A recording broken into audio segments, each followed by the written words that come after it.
Bloody സക്കെ. ഇതാണ് നിയമം. അങ്ങനെ ഗ്രീഷ്മയ്ക്ക് തൂക്കുകയർ കിട്ടിയിരിക്കുകയാണ്. എല്ലാവരും ആഗ്രഹിച്ച പോലെ തന്നെ പടക്കം പൊട്ടി ആഘോഷിക്കണം. പക്ഷെ എന്നാലും ചിലർ പറയുവാണ് ഗ്രീഷ്മ തൂക്കുകയർ കിട്ടാൻ മാത്രം ഒന്നും തെറ്റൊന്നും ചെയ്തിട്ടില്ല. നമുക്ക് ആ ന്യൂസ് ഒന്ന് കണ്ടിട്ട് ഞാൻ ബാക്കി പറയാം.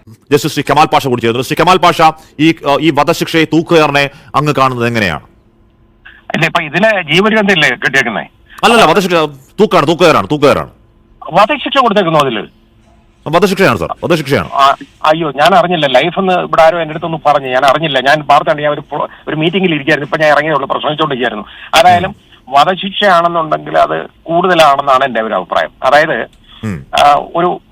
ഇതിലെ അഗ്രവേറ്റിംഗ് സർക്കംസ്റ്റാൻസും മിറ്റിഗേറ്റിംഗ് സർക്കംസ്റ്റാൻസും നോക്കണം വധശിക്ഷയ്ക്ക്. റെയറസ്റ്റ് എമംഗ് റെയർ ആയിരിക്കണം. അതായത് സ്പെഷ്യൽ ഫാക്ട്സ് കാണണം. ഇത് അതില്ലാന്ന് ഞാൻ പറയുന്നില്ല. സ്പെഷ്യൽ ഫാക്ട്സ് ഒക്കെ ഉണ്ട്. കാരണം ഒരു തന്നെ കഷായത്തിനകത്ത് വിഷം കലർത്തി അങ്ങ് കൊടുത്തതാണ്, കഷായം കൊടുത്തു. ഈ കഷായം വാങ്ങിച്ച് കുടിക്കാൻ പോയ എന്തിനാന്ന് നമ്മളൊന്ന് ആലോചിക്കണം. അങ്ങനെ കാര്യമുണ്ട്. എന്തായാലും താനൊന്ന് ജഡ്ജി ആവാഞ്ഞത് തന്നെ വലിയ കാര്യമായി. കാരണം എന്തായാലും വിധി വിധിച്ച ആ ജഡ്ജിക്ക് ഒരു ബിഗ് സല്യൂട്ട്. അതുപോലെ തന്നെ നമ്മുടെ പോലീസ് സേനയ്ക്കും ബിഗ് ഹാൻഡ്സ് ഓഫ്. ഞാൻ ഒരിക്കലും സ്വപ്നത്തിൽ പോലും വിചാരിച്ചിട്ടില്ല ഇങ്ങനെ ഒരു വിധി കിട്ടുമെന്നുള്ളത്. എന്തായാലും ഞാൻ എന്റെ പല വീഡിയോ പറഞ്ഞിട്ടുണ്ട് അവർക്ക് തൂക്കയർ കിട്ടണമെന്ന്. കാരണം പിന്നെ പക്ഷേ സ്ത്രീകളുടെ ആനുകൂല്യമൊക്കെ പരിഗണിച്ച് അവർക്ക് കിട്ടത്തില്ലെന്നൊക്കെ വിചാരിച്ചു. എന്തായാലും ഈ ഒരു ഭയങ്കര ഷോക്കിംഗ് ആയി പോയി. അങ്ങനെ കിട്ടിയത് തന്നെ അവർക്ക് എനിക്ക് സന്തോഷം തോന്നുന്നു. പിന്നെ ഇനി ബാക്കി അഡ്വക്കേറ്റ് പറയുന്നത് കൂടെ നമുക്കൊന്ന് കേട്ട് നോക്കാം. ഈ കേസ് അപൂർവങ്ങളിൽ അപൂർവമായ ഒരു കേസാണെന്ന് കണ്ടെത്തിയിരിക്കുകയാണ്.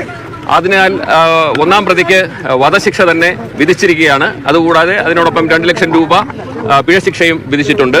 പിന്നെ 302 IPC കൂടാതെ തട്ടിക്കൊണ്ടുപോയി കൊലപ്പെടുത്തിയതിന് അതിനും 10 കൊല്ലത്തെ ശിക്ഷ വിധിച്ചിട്ടുണ്ട്. കൂടാതെ അതിന് 1 ലക്ഷത്തിന്റെ ഫൈൻ എമൗണ്ടും വിധിച്ചിട്ടുണ്ട്. പിന്നെ 328 അതായത് വിഷം കൊടുത്തതിന് 5 വർഷത്തെ തടവ് ശിക്ഷയും 50,000 റുപ്പീസ് അത് ഫൈനും ഇമ്പോസ് ചെയ്തിട്ടുണ്ട്.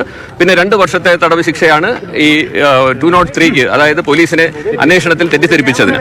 അപ്പൊ ഇതെല്ലാം തന്നെ A3ക്ക് 3 വർഷത്തെ തടവ് ശിക്ഷയാണ്, 50,000 രൂപയുടെ പിഴശിക്ഷയും.